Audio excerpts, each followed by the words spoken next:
Kinachoendelea hapa hivi sasa kina athari kubwa Mashariki ya Kati na kwingineko duniani.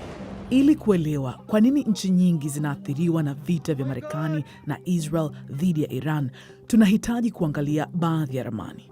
Jambo la kwanza unalopaswa kujua kuhusu Iran ni kwamba ni nchi kubwa sana kijiografia.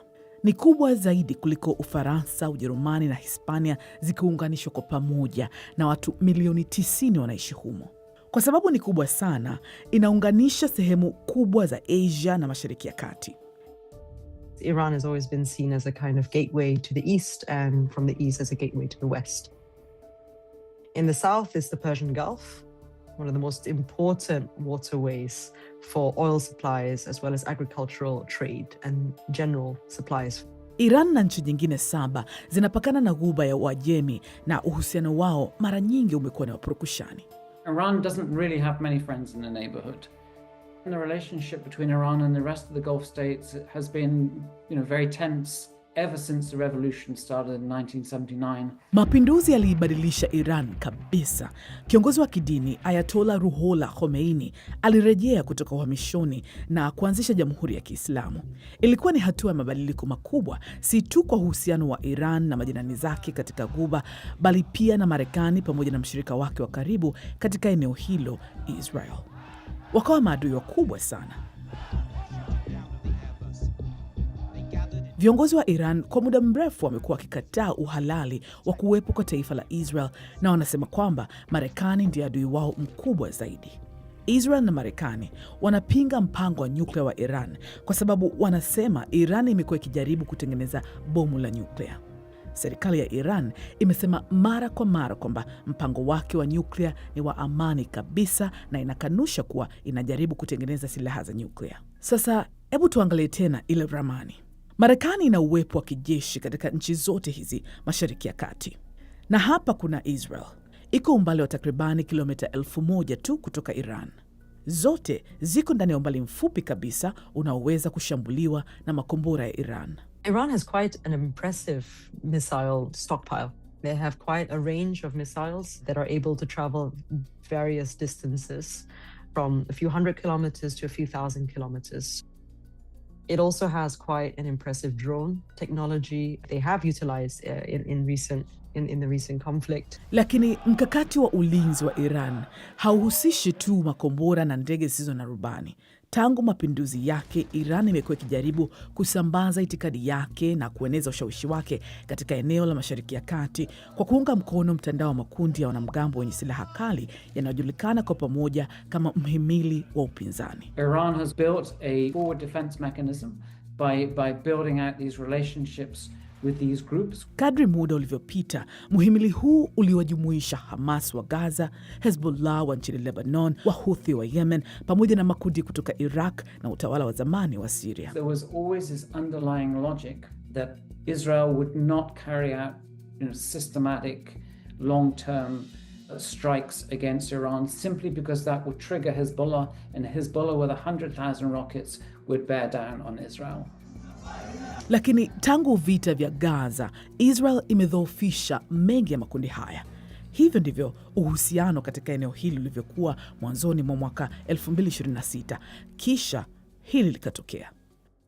A short time ago, the United States military began major combat operations in Iran. Our objective is to defend the American people by eliminating imminent threats from the Iranian regime.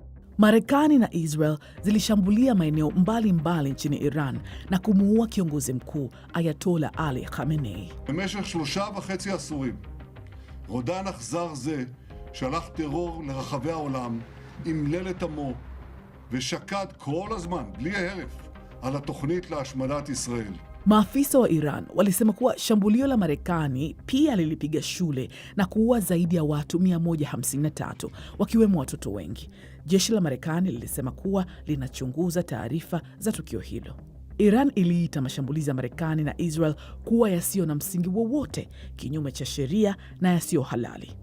Katibu mkuu wa Umoja wa Mataifa Antonio Guterres alilaani mashambulizi hayo ya kijeshi. We are witnessing a grave threat to international peace and security. Iran imelipiza kisasi kwa kushambulia Israel pamoja na nchi nyingine za Mashariki ya Kati ambapo Marekani ina kambi zake za kijeshi. Na si tu wanalenga maeneo ya kijeshi, lakini pia hoteli za kifahari, maduka makubwa, viwanja vya ndege, mitambo ya mafuta na majengo ya makazi ya watu vimeharibiwa. They want to hit the key infrastructure in the Gulf Arab states. They want to hurt the potential tourist industry that those states are developing and hurt confidence of investors that are being attracted into the region. From a strategic point of view, Iran was probably trying to use this as a way to pressure the Gulf countries to then pressure the US to stop bombing Iran. Iran imewahi kufanya mashambulizi ya kulipiza kisasi kwa kiwango kidogo dhidi ya kambi za Marekani katika nchi za Ghuba, lakini haijawahi kufanya mashambulizi kwa ukubwa huu. Na mapigano yamesambaa nje ya nchi za Ghuba. Kwa mfano, jeshi la Israel na Hezbollah, kundi la wanamgambo ambalo Iran imekuwa ikiunga mkono kwa miongo kadhaa, wanapigana nchini Lebanon. Na mbali kabisa na eneo la mapigano katika bahari ya Hindi, manowari ya Marekani ilizamisha meli ya kivita ya Iran na kuua watu 80. Na kuna njia nyingine ambayo Iran imejibu mashambulizi hayo katika eneo hili la maji. Huu ni mlango bahari wa Hormuz. Hii hujulikana kama sehemu ya mgandamizo. Ni njia nyembamba na ya kimkakati ya biashara ya kimataifa inayotumika masaa 24 siku 7 za wiki. Sehemu hii hapa ina upana wa kilomita 39 tu. Njia hii ya usafirishaji ndiyo inayotupatia 20% ya mafuta na gesi ya dunia, pamoja na 30% ya urea inayosaidia kutengeneza mbolea inayotumika kwenye uzalishaji wa chakula. Iran inatumia nguvu zake za kijeshi kuingilia na kusababisha usumbufu wa usafirishaji kupitia mlango bahari wa Hormuz, jambo ambalo wamewahi kulifanya pia hapo zamani. It's a very important trump card. Shipping companies are no longer going to the Straits of Hormuz because they're worried their tankers or their ships might get stuck. Nchi za Ghuba hutumia mlango bahari wa Hormuz kuagiza baadhi ya vyakula na bidhaa kutoka sehemu nyingine za Asia, na kufungwa kwake kunaleta hasara pia kwa Iran. This is something the Iranian regime has decided. We're just going to have to bear the economic cost of this, bear the burden of this, but we're just going to make everybody hurt as a consequence of this. Na tayari tunaweza kuona athari zake. Bei ya mafuta imepanda, na unaweza kuona kwenye picha hizi jinsi mlango wa bahari wa Hormuz ulivyokuwa na shughuli nyingi sana kipindi cha nyuma, lakini hivi sasa hakuna shughuli nyingi. Na kuna kizingiti kingine ambacho kinaweza kuvuruga biashara ya kimataifa. Hakiko chini ya udhibiti wa Iran, lakini kiko karibu na mmoja wa washirika wake waliobaki wa Houthi, kundi la mapigano lililoko Yemen. Meli zinapita kupitia mlango bahari mwembamba wa Bab el Mandeb ili kuingia kwenye mfereji wa Suez na kupanda hadi bahari ya Mediterania. Hapo zamani Wahouthi wamewahi kushambulia meli katika eneo hili, na njia mbadala inayoenda kuzunguka rasi ya Tumaini Jema ni ndefu na ghali sana.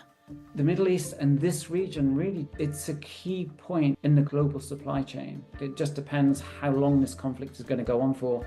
You could well see an impact in terms of food security, in terms of inflation. Kwa hiyo kile kilichoanza na mashambulizi huko Iran kimeanza kusababisha athari kwenye ukanda huu wa Mashariki ya Kati na maeneo mengine. We're going to see Iran becoming more and more isolated in a region where it didn't have that many friends to begin with.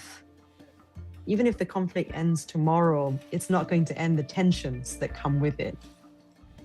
There's a long road ahead in terms of finding the stability that works for everyone.